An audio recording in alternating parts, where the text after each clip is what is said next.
أعوذ بالله من الشيطان الرجيم. بسم الله الرحمن الرحيم. الحمد لله رب العالمين. الرحمن الرحيم. مالك يوم الدين. إياك نعبد وإياك نستعين. اهدنا الصراط المستقيم. صراط الذين أنعمت عليهم غير المغضوب عليهم ولا الضالين.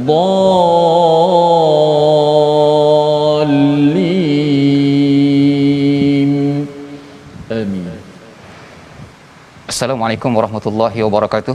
Alhamdulillah rabbil alamin wassalatu wassalamu ala asyrafil anbiya'i wal mursalin wa ala alihi wa sahbihi ajma'in. Amma ba'du. Apa khabar tuan-tuan dan puan-puan yang dirahmati oleh Allah Subhanahu wa taala? Bersama kita hari ini insya-Allah My Quran Time, baca, faham dan amal. Dan bersama kita juga iaitu Al-Fadil Ustaz Tirmizi Ali. Apa khabar Ustaz? Alhamdulillah Ustaz. Sihat Ustaz? Baik. Alhamdulillah. Alhamdulillah. Sihat. Dah balik kampung dah. Masya-Allah Ustaz. Insya-Allah, alhamdulillah. Tuan-tuan dan puan dirahmati oleh Allah Subhanahu wa taala. Untuk muka surat 330 pada hari ini insya-Allah kita sama-sama melihat sinopsis daripada ayat-ayat tersebut. Pada ayat 91 Allah Subhanahu wa taala ingin bercerita kepada kita tentang kisah Maryam. Pada ayat 92 sampai ayat 97 kesamaan risalah-risalah langit dan sunnah ilahiyah. Pada ayat 98 sampai ayat 101 keadaan orang-orang kafir dan mukmin di akhirat serta kondisi langit di sana. Jadi sama-samalah kita insya-Allah untuk menghayati isi kandungan Al-Quran pada muka surat 330. Sama-samalah kita ingin memperdengarkan bacaan yang akan dipimpin oleh Al-Fadil Ustaz Tirmizi Ali daripada ayat 91 sampai ayat 95. Tafaddal mashkura. Alhamdulillah, terima kasih Fadil Ustaz Safri Muhammad Zain selaku pentadabbur kita pada kali ini. Alhamdulillah, syukur pada Allah Subhanahu Wa Taala, penonton-penonton, sahabat-sahabat My Quran Time baca faham amal. Kita dapat meneruskan rutin harian kita bersama dengan kalamullah Al-Quran. Kita masih lagi dalam surah Al-Anbiya, muka surat yang ke-330, dan ada baiknya kita mulakan. Sebelum saya memulakan bacaan ini, sama-sama kita membaca doa ringkas kita. Subhanaka la ilma lana illa ma 'allamtana innaka antal alimul hakim. Rabbi zidni ilma. Alhamdulillah. Baik, jom sama-sama kita fokus pada muka surat yang 330, kerana sudah pasti banyak pengajaran-pengajaran sebagaimana sinopsis sebentar tadi untuk kita sama-sama hayati bait-bait ataupun ayat-ayat Allah Subhanahu Wa Taala. Selepas kita baca, kita akan dengar pencerahan, tadabbur, apa mutiara kata, hikmah, pengajaran yang boleh kita ambil dalam ayat yang kita baca pada hari ini. Jom 91 hingga 95 terlebih dahulu kita baca. A'udzu billahi minasy syaithanir rajim. والتي أحصنت فرجها فنفخنا فيها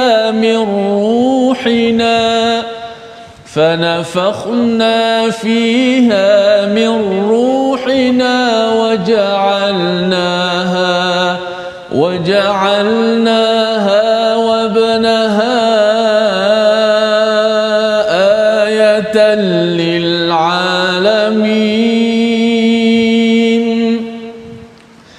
إن هذه أمتكم أمة واحدة وأنا ربكم فاعبدون. وتقطعوا أمرهم بينهم كل إلينا راجعون.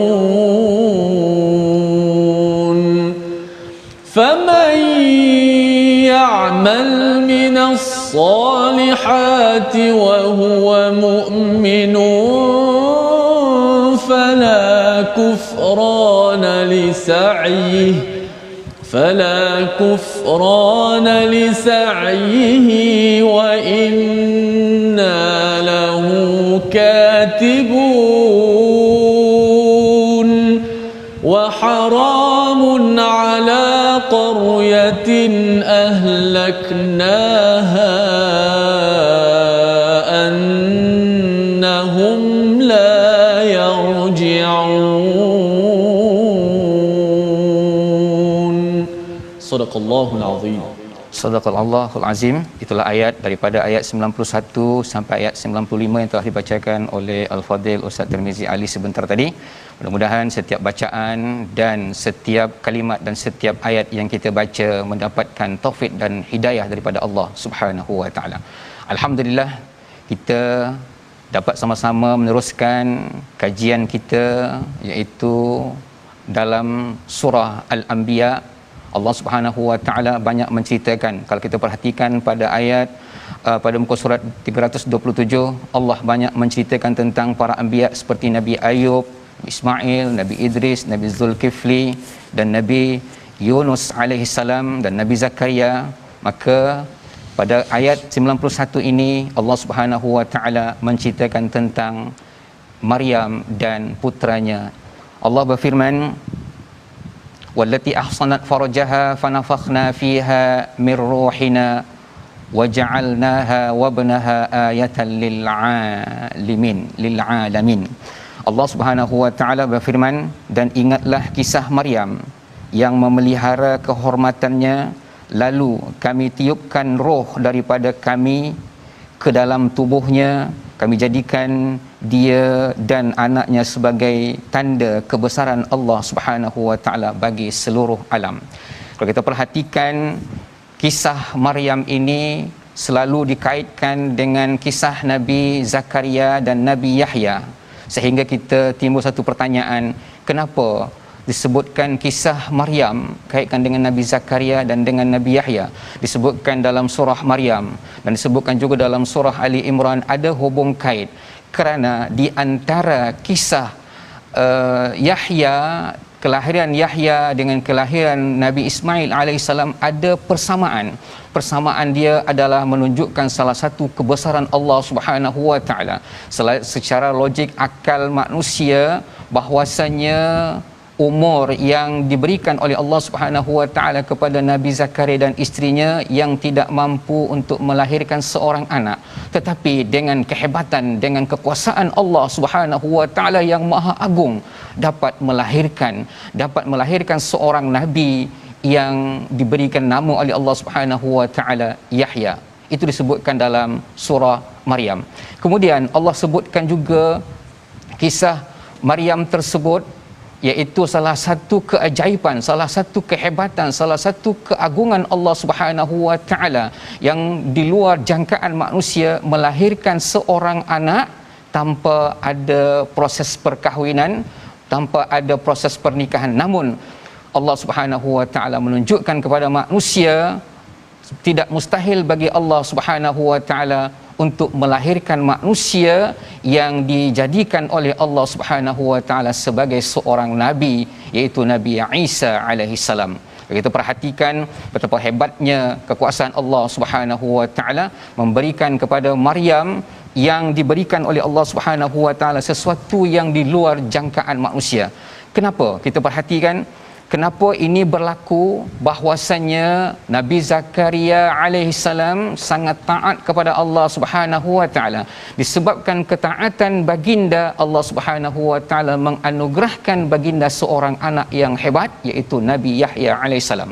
Kita perhatikan juga bagaimana Maryam, beliau adalah seorang hamba Allah yang mencintai Allah, yang beribadah kepada Allah Subhanahu wa taala dan menjaga kemaluan dan menjaga kehormatan, tetapi Allah Subhanahu wa taala berikan sebabkan ketakwaan beliau kepada Allah Subhanahu wa taala. Tengok, Allah berikan kepada Maryam itu seorang anak dijadikan oleh Allah Subhanahu wa taala seorang nabi. Itulah satu bimbingan yang Allah berikan kepada kita. Bila kita dekat dengan Allah Subhanahu Wa Taala, sesuatu yang akan terjadi tanpa kita ketahui, khususnya diberikan oleh Allah Subhanahu Wa Taala keberkatan dalam kehidupan kita.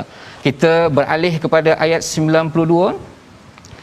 Allah Subhanahu Wa Taala menyebutkan, inna hazihi ummatukum ummatan wahida wa ana rabbukum fa'budun. Allah Subhanahu Wa Taala berfirman, sesungguhnya agama tauhid ini adalah agama kamu, agama yang satu, dan aku adalah Tuhanmu, maka sembahlah aku. Artinya Allah Subhanahu Wa Taala nak menunjukkan kepada kita, wahai umat Islam, agama yang diridai oleh Allah Subhanahu Wa Taala iaitu agama Islam, agama yang dibawa oleh Nabi Muhammad sallallahu alaihi wasallam, yang berikan taufik dan berikan keselamatan kepada manusia agar manusia dapat memasuki surga dengan salamun qaulan mir rabbir rahim. Jadi tuan-tuan dan puan-puan dirahmati oleh Allah Subhanahu Wa Taala, tiada pilihan lagi secara mutlak yang Allah berikan kepada kita agar kita sentiasa berpegang teguh kepada agama yang satu.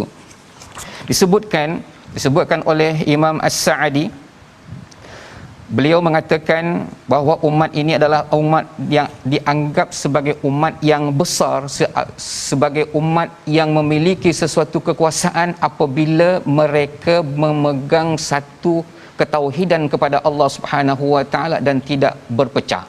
Apabila mereka berpecah tentang akidah, apa yang berlaku? Berpecahlah umat Islam. Ini menurut Imam As-Sa'di. Jadi disebutkan pada ayat 93, wa taqatta'u amrahum bainahum kullun ilaina raji'un. Pada ayat 93 itu Allah berfirman, tetapi mereka berpecah belah dalam urusan agama di antara mereka, masing-masing golongan itu semua akan kembali kepada kami, iaitu Rabbul Jalil. Sebagai manusia berselisih pendapat tentang sesuatu perkara, berselisih pendapat tentang sesuatu hukum sehingga menyebabkan perpecahan. Berselisih pendapat boleh, tetapi jangan berpecah menjadi sesuatu perkara yang tidak diredai oleh Allah Subhanahu Wa Taala. Berselisih pendapat perkara biasa, namun perpecahan itu tidak diinginkan oleh Allah Subhanahu Wa Taala. Sebab bila perpecahan, umat Islam akan menjadi terombang-ambing bagaikan ombak di lautan tanpa ada hala tuju. Dengan demikian, Allah Subhanahu Wa Taala menginginkan kita bahawasanya kita harus sentiasa bersama berdakwah, menegakkan agama Islam, menegakkan syariat Allah Subhanahu Wa Taala. Perselisihan yang kecil-kecil al-far'iyah itu perkara biasa, tetapi kita tetap berpegang teguh kepada ajaran yang dibawa oleh Rasulullah sallallahu alaihi wasallam. Sebab apa? Sesiapa yang melakukan amal perkara yang baik, Allah akan beri ganjaran yang terbaik. Ayat 95 mungkin boleh kita ulang sedikit Ustaz, agar untuk memberikan pencerahan kepada kita bagaimana Allah Subhanahu Wa Taala memberikan setiap seseorang itu akan diberikan ganjaran oleh Allah Subhanahu Wa Taala sesuai dengan amal ibadah yang mereka lakukan. Pada ayat 95. Ayat yang ke fama ya'mal minas salihat. Ya. Okey. Baik, ayat 94 sah, ayat 94. Ayat 94 okey. Kita ulang ayat 94. Saya teringat satu ayat yang selalu kita sebut, kadang-kadang ramai orang suka ayat ni ambil gantung-gantung dekat dinding masing-masing. Bila kerana dekat dengan Allah, Allah bagi rezeki kepada yang tak disangka-sangka. Wa may yattaqillaha yaj'al lahu makhraja wa yarzuqhu min haitsu la yahtasib. Barang siapa yang bertakwa kepada Allah, kata Allah dalam surah At-Talaq, yaj'al lahu makhraja, Allah akan berikan kepadanya jalan, penyelesaian, jalan untuk dikeluar daripada sebarang masalah. Wa yarzuqhu min haitsu la yahtasib, dan diberi rezeki kepadanya daripada jalan yang tak disangka-sangka. Dengan takwa, mahalnya nilai takwa ini, dan ada kena mengena dah dengan ayat yang kita baca ini. InsyaAllah Ustaz Safri akan memberi tadabburnya pada ayat 94. Kita perhatikan. A'udzubillahi minasyaitanir rajim. فَمَن يَعْمَلْ مِنَ الصَّالِحَاتِ وَهُوَ مُؤْمِنٌ فَلَا كُفْرَانَ لِسَعْيِهِ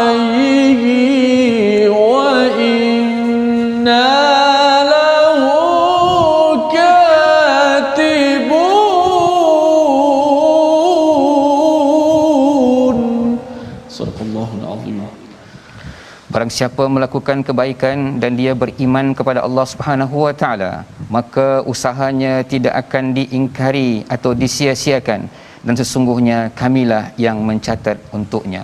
Ayat ini sangat menarik Ustaz. Bila kita melakukan amal soleh tetapi dalam keadaan amal soleh yang kita lakukan, kita beriman kepada Allah Subhanahu wa taala. Syarat dia mesti iman, Ustaz. Solat beriman, melakukan keimanan. Syaratnya setiap perbuatan yang kita lakukan, kita memberi derma, memberi sedekah, syaratnya beriman kepada Allah Subhanahu wa taala.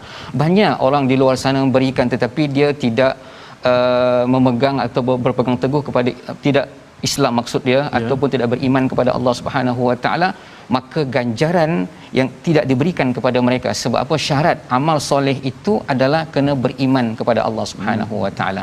Jadi salah satu daripada amal-amalan yang patut kita lakukan, khususnya pada suasana yang melanda umat Islam pada hari ini, penuh dengan musim masih ada lagi COVID-19, jadi kita kena saling membantu. Itu salah satu amal soleh.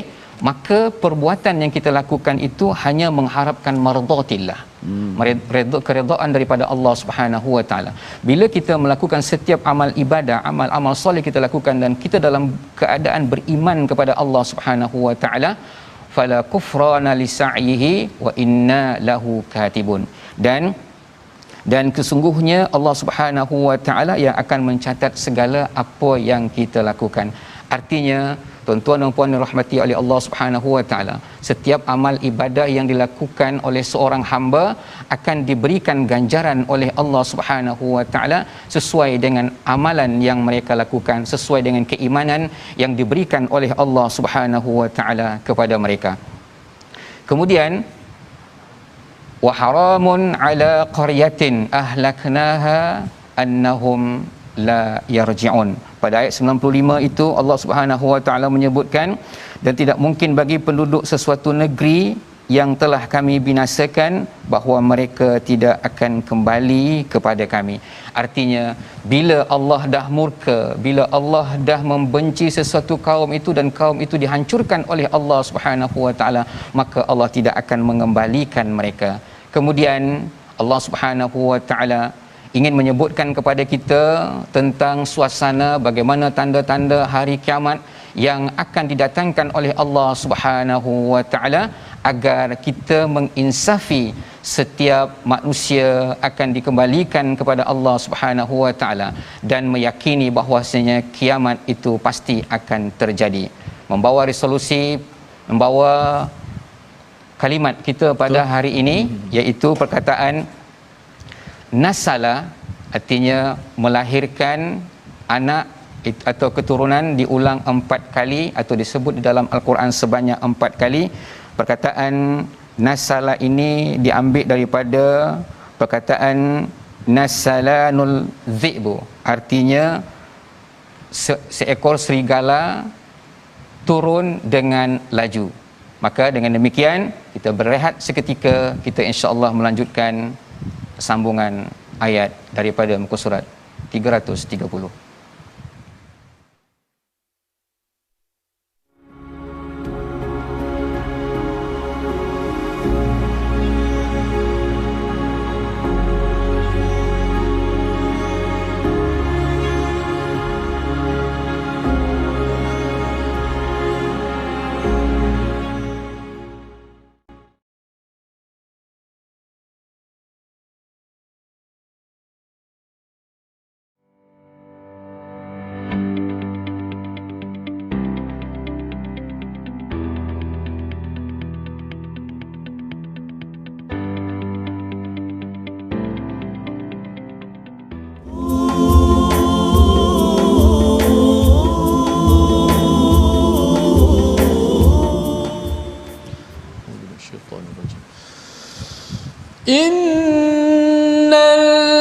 Innalladzina sabaqat lahum minnal husna ulaika anha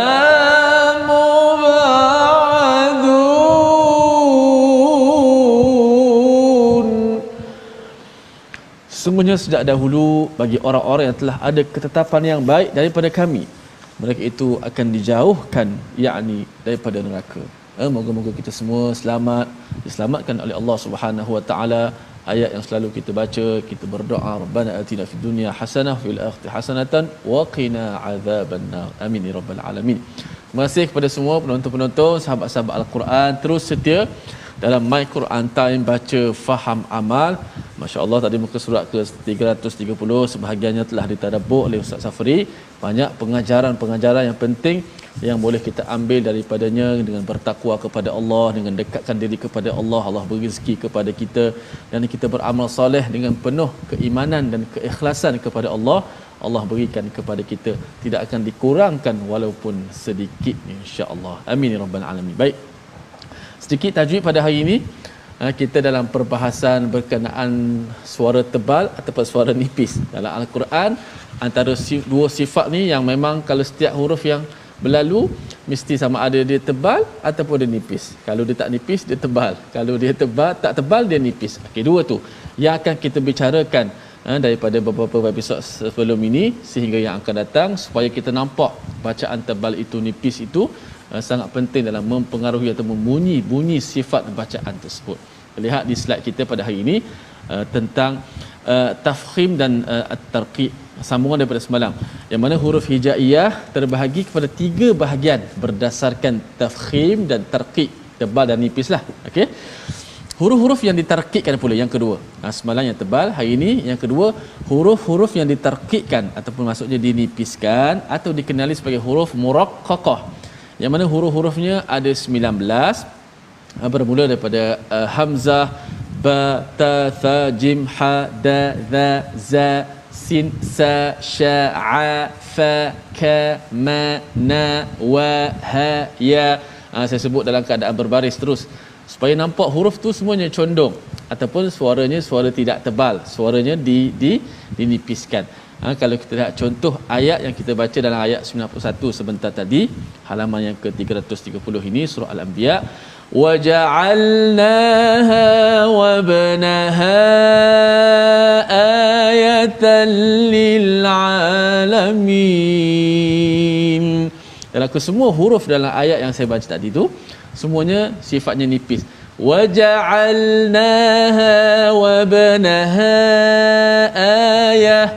Tak boleh kita baca waja'alnaha wabnaha ayatan lil alamin. Kalau kita malas untuk membuka mulut sedikit, maka suara nipis kita tu tak cantik, Ustaz. Ya. Jadi macam nak tak tebal sungguh tapi nak menghala ke tebal.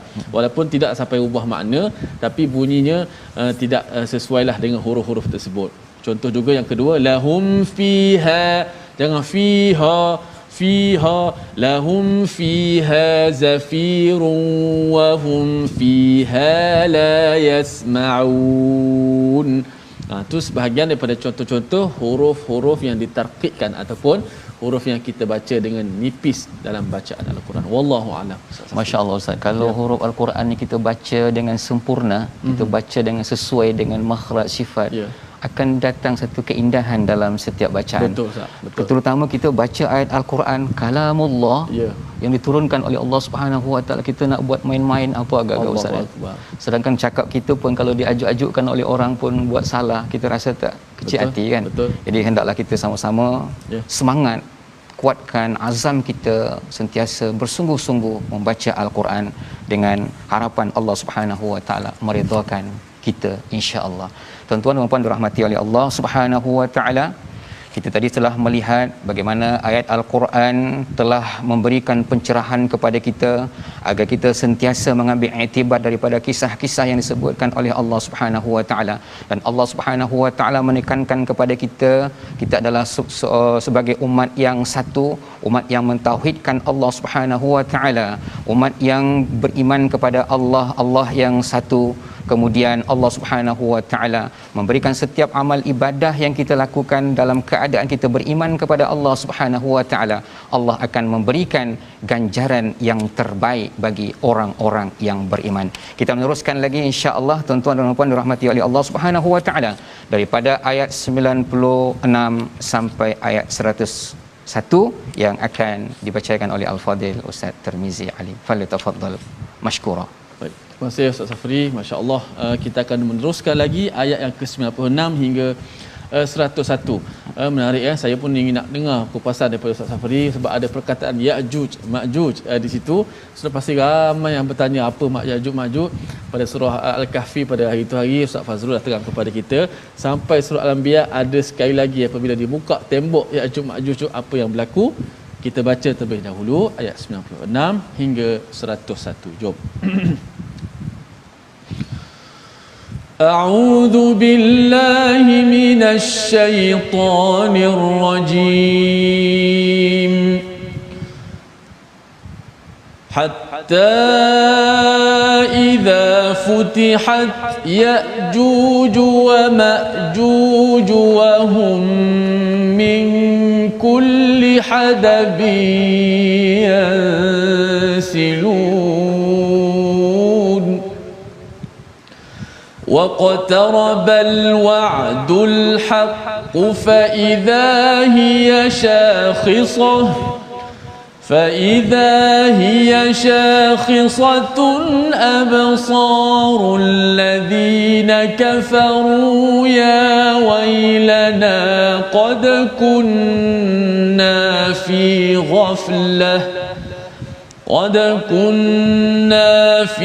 غفلة من هذا بل كنا ظالمين إنكم وما تعبدون من دون الله حصب جهنم أنتم لها واردون لو كان هؤلاء آلهة ما وردوها وكل فيها خالدون لهم فيها زفير وهم فيها لا يسمعون إن الذين سبقت لهم منا الحسنى أولئك عنها مبعدون صدق الله. Sadaqallahul Azim. Itulah ayat daripada ayat 96 sampai ayat 101 yang telah kita dengarkan tadi. Mudah-mudahan setiap bacaan, setiap kalimat yang kita lantunkan dalam kehidupan kita akan mendapatkan taufik dan hidayah daripada Allah Subhanahu wa taala. Pada ayat 96 Allah Subhanahu wa taala menyebutkan hatta iza futihat ya'juj wa ma'juj wa hum min kulli hadabin yansilun. Bermaksud hingga apabila tembok Ya'juj wa Ma'juj dibuka dan mereka turun dengan cepat daripada seluruh tempat yang tinggi. Ayat ini menerangkan kepada kita di antara salah satu tanda-tanda kiamat akan tiba. Allah Subhanahu wa taala mengeluarkan Ya'juj wa Ma'juj yang telah dikuburkan ataupun yang telah didinding oleh Zulkarnain. Kisah ini sudah kita dengar dalam surah Al-Kahfi, bagaimana Zulkarnain mampu membuat satu tembok yang sangat besar sehingga Ya'juj wa Ma'juj terkubur di sana, tetapi dengan kekuasaan Allah Subhanahu wa taala Ya'juj wa Ma'juj akan dikeluarkan oleh Allah Subhanahu wa taala. Maka pada waktu itu apa yang akan berlaku? Kiamat akan tiba. Dalam keadaan kalau kita perhatikan tengok bukit yang sangat tinggi, jadi tentera Ya'juj wa Ma'juj ataupun kumpulan kaum daripada Ya'juj wa Ma'juj mereka turun ibaratkan min kulli hadabin yansilun. Kullu hadabin yansilun ini mereka turun dalam keadaan cepat. Ibaratkan kalau kita musim insya-Allah tak lama lagi kita buka sekolah ustaz. Ya. Kalau budak-budak nak keluar tu, pada sekolah. Keluar sekolah tu berderu jalan. Seperti itulah yang Allah gambarkan kepada kita, min kulli hadabin yansilun. Mereka turun dalam keadaan yang bersangatan, sangat-sangat cepat. Ingin apa ingin yang mereka lakukan? Ingin melakukan kejahatan dan memusnahkan apapun yang ada di hadapan mereka. Maka pada waktu itu adalah tanda kiamat sudah dekat. Ini yang disebutkan oleh para ulama mufassirin, betapa lama dekatnya itu. Ibnu Abbas pernah menceritakan dekatnya hari kiamat selepas keluarnya Ya'juj wa Ma'juj itu. Disebutkan dalam beberapa kitab tafsir bahwasanya seseorang yang ingin membuka tali kuda, nak mempersiapkan kuda mereka untuk naik kuda dan tak sempat pun naik kuda, kiamat akan terjadi. Ini disebutkan. Artinya waqtarabal wa'dul haqq. Artinya sangat-sangat dekat kiamat yang telah dijanjikan oleh Allah Subhanahu wa taala. Pada waktu itu, nauzubillahi min zalik, kita tidak ada apapun yang mampu kita buat pada waktu itu, maka Allah tunjukkan kepada kita siksaan. Maka pada waktu itu, fa iza hiya syakhisatun absarul ladzina kafaru ya wailana qad kunna fi ghaflatin min hadza bal kunna zalimin. Orang-orang kafir pada waktu itu melihat kekuasaan Allah, kehebatan Allah, siksaan yang diberikan oleh Allah Subhanahu wa taala kepada mereka. Apa yang mereka ucapkan? Ya wailana, celakalah kami. Qad kunna fi ghaflah. Ketika kami di dunia, kami leka dengan harta, kami leka dengan anak pinak, kami leka dengan hiburan sehingga kami melupakan Allah Subhanahu wa taala. Nauzubillah, kita tidak menghendaki terjadinya demikian dalam kehidupan kita, keluarga kita. Kita nak sentiasa dekat dengan Allah Subhanahu wa taala. Artinya tuan-tuan dan puan-puan dirahmati oleh Allah Subhanahu wa taala, sebelum datangnya ajal kematian kita, persiapkanlah diri kita untuk menghadapi suatu kematian yang pasti akan terjadi. Jadi bila kita nanti bertemu dengan Allah Subhanahu wa taala, kita ada amalan-amalan yang kita persembahkan kepada Allah Subhanahu wa taala. Itu kita sebutkan pada ayat yang 94 tadi itu, faman ya'mal minas salihati wa huwa mu'min.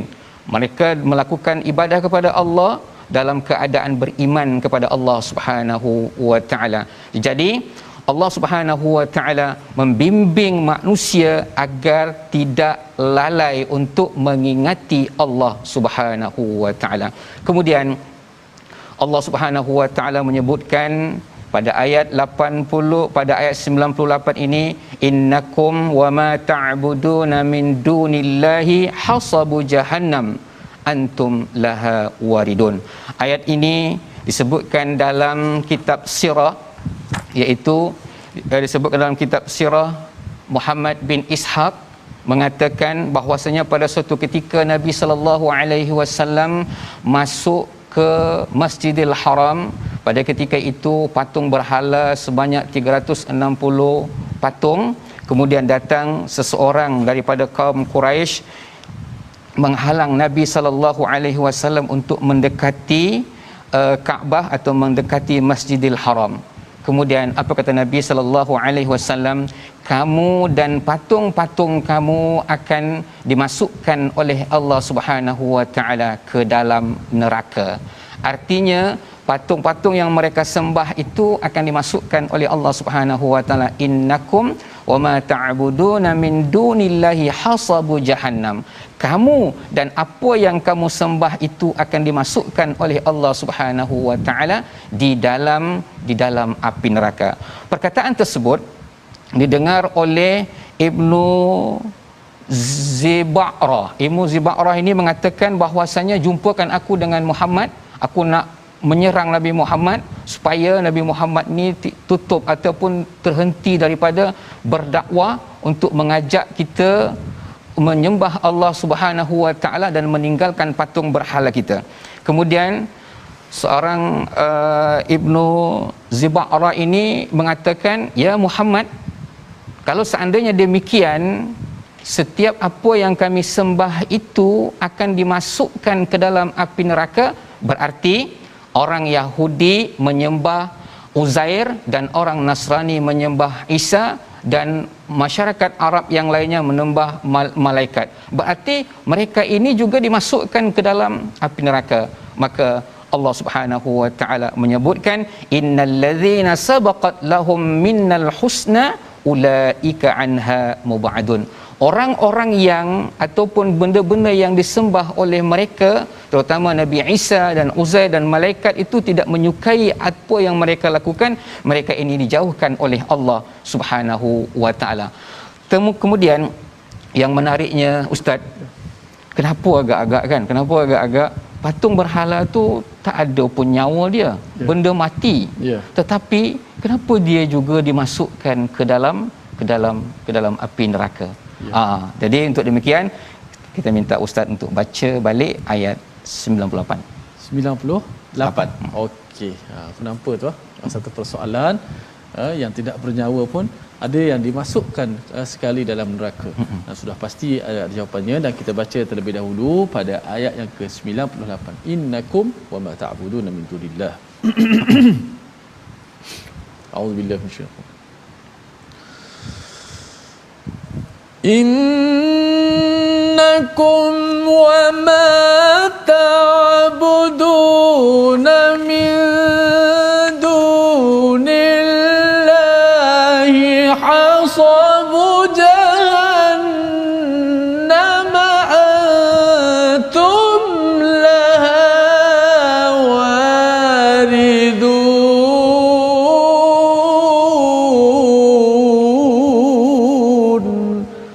Sadaqallahul azim. Sadaqallahul azim. Sesungguhnya kamu orang-orang kafir dan apa yang kamu sembah selain Allah adalah bahan bakar neraka jahanam. Kamu pasti masuk ke dalamnya.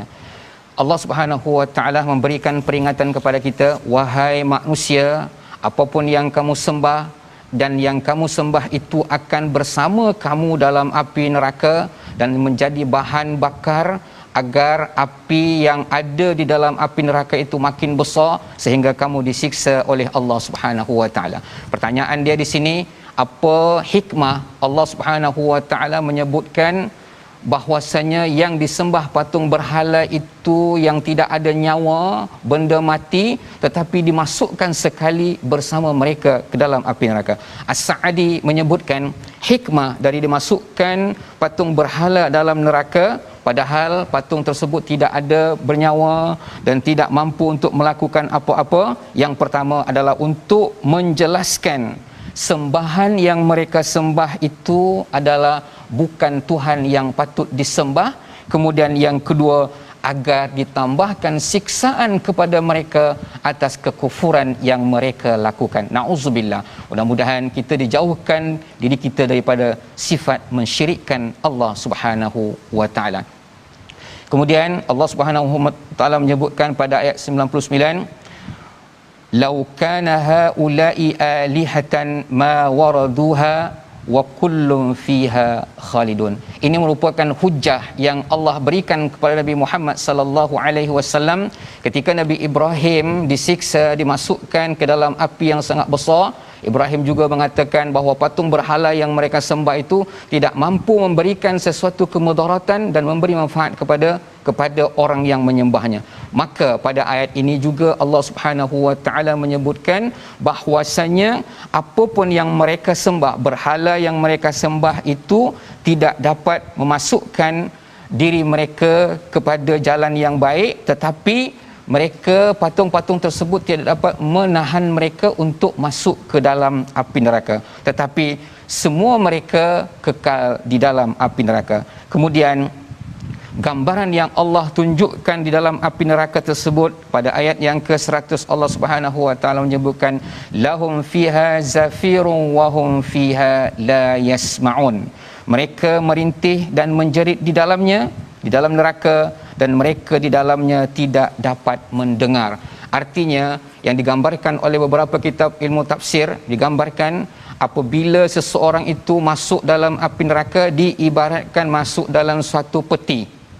Bila peti itu ditutup, kemudian peti itu dimasukkan dalam peti yang lain, kemudian peti yang lain itu dimasukkan dalam peti yang satu lagi. Allah.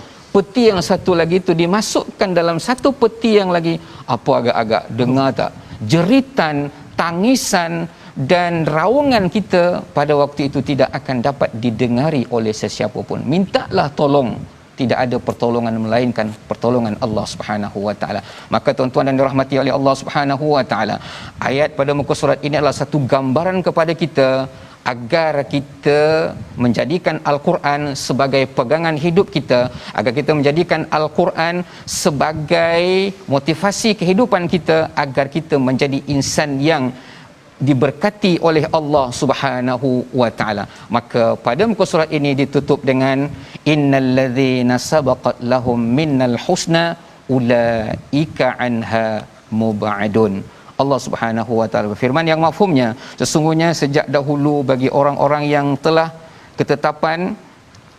ada ketetapan yang baik daripada kami, mereka itulah orang-orang yang dijauhkan daripada azab api neraka.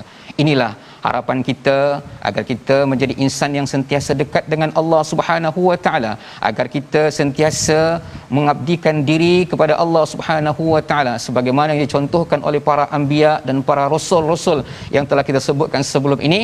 Kita contoh mereka agar kita menjadi insan yang bertakwa. Membawa resolusi kita pada hari ini, iaitu yang pertama, terus berbuat amal soleh atas iman walau sekecil manapun, kerana ia akan dicatat oleh Allah Subhanahu wa taala dan tanda kita ingat pada hari kiamat. Kemudian ubati lalai dengan banyak berzikir kepada Allah Subhanahu wa taala dan memahami az-zikir, iaitu Al-Quranul Karim. Dengan banyak membaca Al-Quran, semoga kehidupan kita akan diberkati oleh Allah Subhanahu wa taala. Kemudian yang ketiga, merintih di sini seperti para nabi agar tidak merintih di hari akhirat. Artinya, kita lakukan amal ibadah kita kepada Allah agar kita tidak menyesal di hari kemudian kelak. Artinya, fikir dulu pendapatan, sesal kemudian tidak berguna. Maka kita akhiri My Quran Time pada hari ini dengan bacaan doa. Tafadhal Ustaz. Bismillahirrahmanirrahim. Alhamdulillahi rabbil alamin, wassalatu wassalamu ala asyrafil anbiya'i wal mursalin wa ala alihi wa sahbihi ajma'in. Allahumma ahyina 'ala al-iman wa tawaffana 'ala al-iman. Allahumma ij'alna min ahli al-iman. Allahumma ij'alna min ahli al-iman. Ya Allah, hidupkanlah kami dalam keimanan ya Allah. Ya Allah, matikanlah kami dalam keimanan ya Allah. Bangkitkanlah kami menjadi orang-orang yang beriman ya Allah.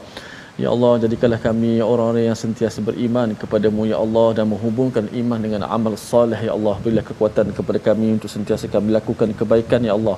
Cintakan kepada fakir miskin ya Allah, sentiasa melakukan kebaikan dan cintakan kepada fakir miskin dan membenci akan kemungkaran ya Allah. Ya Allah, Tuhan kami, selamatkanlah kami di hari akhirat nanti ya Allah. Berikanlah kebaikan kami di sana ya Allah. Selamatkanlah kami daripada neraka Jahannam ya Allah dan kepanasannya ya Allah. Jauhkanlah kami semua daripada azab sengsara ya Allah. Terimakanlah doa kami ya Allah. Berilah kebaikan kepada kami di dunia dan di hari akhirat, serta peliharalah kami daripada azab neraka ya Allah. Amin ya rabbal alamin. Walhamdulillahi rabbil alamin. Alhamdulillah, selesai kita berada di penghujung rancangan. Dan mudah-mudahan apa yang telah dikongsikan oleh Fadil Ustaz Safri sebentar tadi, sama-samalah kita mengambil pengajaran agar hidup kita berpandukan kepada wahyu ilahi dan kita dekat dengan kebenaran. Itu sama-sama kita mengajak pada semua untuk kita menginfakkan sumbangan kita kepada tabung gerakan Al-Quran, untuk sama-sama kita menginfak dan wakaf untuk ummah dan program-program yang berkaitan dengan Al-Quran kita sebarkan ke seluruh alam insya-Allah. Baik, alhamdulillah, sehingga kita bertemu lagi dalam My Quran Time baca faham amal. Moga-moga kita semua diselamatkan oleh Allah Subhanahu wa taala di dunia dan di hari akhirat. Assalamualaikum warahmatullahi wabarakatuh.